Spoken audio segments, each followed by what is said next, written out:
Hello and welcome to central London, Whitehall, the heart of government, and behind me Downing Street, the home of the British Prime Minister. But not the home of this British Prime Minister for very much longer. Theresa May has quit, and we now know who will replace her. We've just heard, literally 1 minute ago, that Boris Johnson, the former Foreign Secretary, will take over from Theresa May tomorrow. He's just won an election of Conservative Party members to be the next leader of the Conservative Party. And being the next leader of the Conservative Party means that he's also going to be the next Prime Minister. He gained 92,000 votes, nearly double the amount of his rival Jeremy Hunt, former Foreign Secretary. Oh, sorry, the current Foreign Secretary. So how did we get into this position? Well, it's 3 years and 1 day exactly. 1 month exactly to the point where Britain set off on this path to leave the European Union, and it's still not left it. That was the date of the Brexit referendum in 2016, when David Cameron campaigned for Remain, but lost. So he quit his job. Theresa May took over after him, and in March 2017, she started the formal process of leaving the European Union. Then she negotiated a withdrawal agreement with the European Union. When she came back here to Britain, she couldn't find anybody in Parliament to back her, or not enough people. Try as she might over 4 or 5 months, she couldn't get a majority. And with her withdrawal agreement rejected, there was no place for her as Prime Minister, as leader of the party, which is where this process of choosing a new leader started. And that's where we are now. Now, to discuss exactly what's happened and what's likely to happen, I've got with me Alan Wager from King's College London. We've talked before, Alan, about what's happening in British politics, particularly about Brexit, and it often centres around the same thing, because even though we now have another Prime Minister, we still don't yet know what's going to happen with Brexit. So just to fill everybody in, what kind of Brexiteer is Johnson?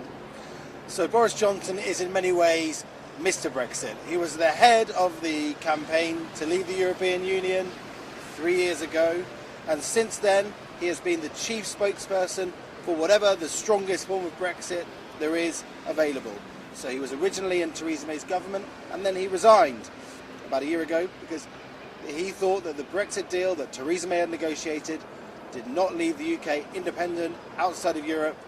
So his position throughout the Brexit process, and is likely to continue as his Prime Minister, is a strong form of Brexit, potentially even a no-deal Brexit that leaves no treaty between the UK and the European Union before the UK leaves at the end of October. So you characterised him there as Mr. Brexit. So you couldn't say that about David Cameron. He was a Remainer, and Theresa May, she was a Remainer too. Does this make Brexit any more likely or any less likely? So it's going to be different because, yeah, as you say, the people that were in charge of creating Brexit, those in charge of the campaign to make Brexit happen, will be at the head of the government. It will be their project, and the government will be in charge. And this is a new development in British politics. I think it means that the two polar outcomes, potentially a no-deal Brexit, the hardest Brexit possible, or no Brexit at all, have become increasingly likely.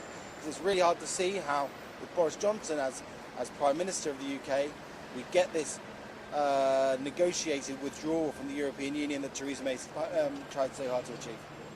Well, Theresa May had no luck in getting her withdrawal agreement, which was the one she agreed with the European Union, through the British Parliament, try as she might over a period of 4 months. What new can Boris Johnson bring to negotiations with the European Union? So, supporters of Boris Johnson say that he will bring, above all, optimism and hope and a sense of willingness to achieve an outcome. Whether that will be able to change the fundamentals of the negotiation, the fact that the UK and the EU want very different things on a whole range of issues, that's not clear. They hope that, supporters of Boris Johnson hope that because he seems willing to go the full distance to try and push the UK right towards the deadline, that there will be a game of chicken, if you like. So the EU will, or a game of poker, and the EU will blink and give the UK the concessions that they want to get the deal over the line. It looks unlikely that that will happen though. The European Union have a very set, firm position on what they want from negotiations, and they won't want to give away anything to Mr. Johnson. So you're talking about negotiations there, as though, I mean, the European Union has said that it doesn't want to enter into further negotiations. And perhaps if it did, it might only make merely cosmetic changes. Is that a likelihood? They will feel that it's politically completely necessary to listen to the new Prime Minister. They can't ignore the UK having a new head of government and moving in a different direction on Brexit. So they're going to have to listen to the Prime Minister and listen to what he has to say on Brexit. Whether they will be able or willing to make substantive changes to the treaty that's been negotiated, that's far less certain. I think that's pretty unlikely. But Boris Johnson will at least want to go and try and see. So there's going to be a bit of a process, maybe of quite superficial talks between Boris Johnson and some of the major heads of the UK government, of EU government. So Emmanuel Macron in France, Angela Merkel in Germany. Boris Johnson will be going to Berlin and to Paris over the next few weeks to talk to these new leaders. But whether or not there will be any change, I think that's pretty unlikely. And in the British Parliament, what's the situation? What situation does Johnson face? Because May had tremendous difficulty getting her party to support the withdrawal agreement. In fact, she couldn't. And she couldn't command a majority for her withdrawal agreement in Parliament. Do you think Johnson is going to find it any easier with something that's a bit harder than May was bringing to Parliament?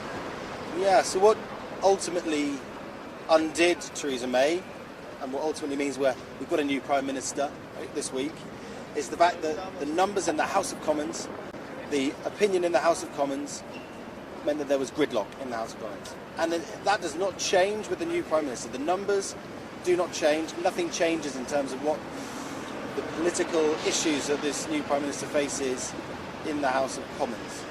So it's likely that Boris Johnson will maybe push for a no-deal Brexit and then hit the brick wall of the House of Commons, and then he may go to the country and say, look, I've tried my best to fulfil the mandate of the referendum. I'm in favour of Brexit that follows through on what was supported, what was voted in 2016. Back me, or Brexit won't happen. So that looks like potentially a route for Boris Johnson, forcing through an election and campaigning on that, on the issue of Brexit. So how easy would it be for him to force through an election? He can't just turn around and say, I'm going to have an election. He actually has to have Parliament back him for that, doesn't he? Sure. But I think the opposition parties, it's politically impossible to say no. They're not in government at the moment. They want to be in government. If Boris Johnson wants to have an election will happen. What also might happen is that some MPs in his Parliament might force an election. If some of Boris Johnson's own MPs in the Conservative Party, and there are some, are willing to vote against the Boris Johnson Prime Ministership and change parties to try and pull the rug from under Boris Johnson, then that's another real possibility over the next couple of months, particularly if he goes for this no-deal Brexit, right? I think there's at least 15, possibly 20, maybe even 30 Conservative MPs who are willing to vote against Boris Johnson if he ignores Parliament or if he goes for a no-deal Brexit. And that could mean that quite very quickly Boris Johnson realises that he can't stay on as Prime Minister because he doesn't have a majority in the House of Commons, and that's the only way you can be Prime Minister, is to have that majority in the House of Commons in the UK. Well, let's explain to viewers and listeners what kind of majority he needs. So there are 650 members in the House of Commons, and at the moment Boris Johnson's Conservative Party doesn't command a majority, does it? It relies on another party, a very small party from Northern Ireland, to give him a majority. That's the case, isn't it? So at the moment, the Conservative Party, of which Boris Johnson is leader, and the Democratic Unionist Party, a party from Northern Ireland, together they have a majority of just 4 seats. So if 2 or 3 or 4 Conservative MPs in the House of Commons change to another party, then we have to have an election. And that looks like it's a really possible outcome at the moment. So out of 650 MPs, the majority that Boris Johnson has is 4 MPs, less than 1% of the total number of MPs. So it's a really precarious position. And that's the biggest problem, because Boris Johnson is potentially quite a strong leader with a strong message, but he doesn't have that majority in the House of Commons. He's going to have to find that majority somehow if he wants to get through his programme of government and he wants to get through the sort of Brexit he's talking about. And we've got a by-election coming up in Wales, where one of the constituencies currently held by the Conservatives is coming up for re-election in the next month or so, and that's almost certainly going to fall to the Liberal Democrats, the enemies of Conservatives. So that majority of 4 that you talked about will suddenly be a majority. I think that makes it up for 2. Yeah, so it looks likely that we'll have a sort of called a by-election. So an MP is stepping down, there's a new election, and that could, because the numbers are so tight in the House of Commons at the moment, it's on a real knife edge with British politics, then even in this small rural part of Wales where they're going to have this election, that could change fundamentally who is in the government in the UK. And that's happening within a week of Boris Johnson being Prime Minister. And the Liberal Democrats, the party that are pro staying in the European Union, the opposite message to Boris Johnson, are currently the favourites to win that election.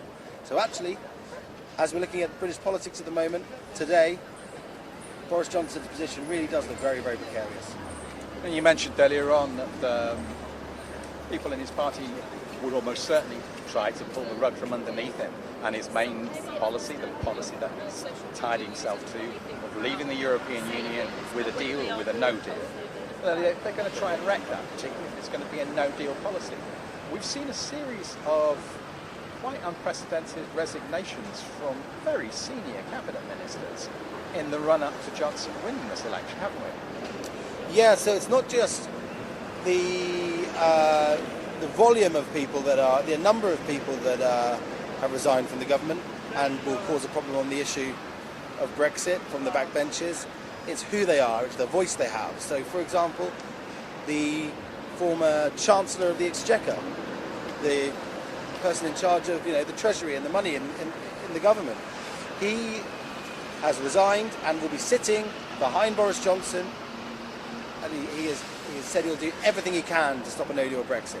And these are very senior politicians, so we're going to see a real division between Boris Johnson's government, who are going all out for Brexit on the 31st of October, and actually the numbers in Parliament being even worse for Boris Johnson than they were for Theresa May, with some new, very senior, very strong voices from the backbenches causing him all sorts of problems. And that's why Boris Johnson's position is, in some ways, in terms of Parliament, even worse than the one that faced Theresa May. So that's the worst position. What would you say the likelihood of a general election is? I think it's looking increasingly likely. We'll have to see the opinion polls over the next few days, weeks, and over the summer. Because it looks like if Boris Johnson, who was elected on the promise that he could unite all of those people that are in favour of Brexit under one banner, if he can manage to do that, the Brexit party, this new party that formed in British politics under Nigel Farage, who are currently polling something like 20%, 1 in 5 voters say they'll vote for this Brexit party. If all of those voters go and back Boris Johnson in the opinion polls, then he'll feel very confident about calling an election. So that's the big question now, is whether or not, as over the coming days and weeks, whether he gets a sort of honeymoon, and whether or not people come to Boris Johnson and say, he is Mr. Brexit, he is the only candidate that I can get the Brexit I want, let's back him. And if he feels like he's got that majority in the country, then he'll take the gamble of an election to try and get that majority in the House of Commons so he can push through his governing programme. So he doesn't actually take over as Prime Minister until tomorrow, does he? Theresa May still in Downing Street behind us right now. Yeah, so Boris Johnson's just been announced as leader, and then Theresa May will do her very last Prime Minister's question. She'll face the House of Commons one final time, and then she'll go to the Queen and resign as Prime Minister, and the Queen will appoint Boris Johnson, and then he'll go about setting up his new cabinet over the next 48 hours. That'll be appointing key figures in key positions in the government to try and create a team that can fulfil his promise to leave on the 31st of October. So that'll be his first challenge, create the new government. The second challenge will be, what strategy do I have to try and get Brexit through? If I'm going for an election, do I need to start getting my party on an election footing over the next few days, over the summer? These are all big strategic choices that face Boris Johnson immediately. Well, Parliament is going to go away for its holidays quite soon. Isn't it the day after tomorrow? Yes, so Parliament, the House of Commons, will take the whole of August, the next month, off on holidays. Boris Johnson won't be able to do that, but he's going to find it very hard to negotiate with the European Union, because the vast majority of people in Brussels, in the European Union, will also be on holiday. So as soon as we get this big moment of huge significance in British politics, everyone will take a break for a month. One of the peculiar things in politics in this country. Well, it's a respite for Johnson and also a respite for commentators, but it seems to make a lot of sense. No, and it means that we still are in this limbo, this state of uncertainty where decisions aren't being made. What sort of Brexit will we get? We won't know until September. And the thing is, we've got a matter of days, about 90 days till we're meant to due to be leaving the European Union, and we've got very little idea about what the sort of Brexit is we're going to get from Boris Johnson, really. Will he try and go straight for a no deal, or will he have one final go, as you say, of renegotiating the Brexit deal? We don't actually know what he's going to try and do, and that's the really the big known unknown about Boris Johnson. Will he go to Brussels and try and row back from some of the positions he's been taking over the past few weeks and months on the deal and try and give it one more go, one more negotiation, or will he go full steam ahead for a no-deal Brexit after being pushed back from European leaders? We really don't know the answer to that, and we won't find out until September. So that's it from here in London and Downing Street, where we've just heard that there's going to be a new British Prime Minister, Boris Johnson, who's going to be the third British Prime Minister in 3 years, all of them because of Brexit. And he's the only British Prime Minister out of all those three who's committed to delivering Brexit. But it looks harder for him than it looks for any other British Prime Minister for delivering that Brexit. We're not going to know whether he's going to be able to do it, or if there's going to be another general election until after the summer's gone. So it's drama now, but the next couple of months are going to be pretty quiet until they all come back in September. That's it from London.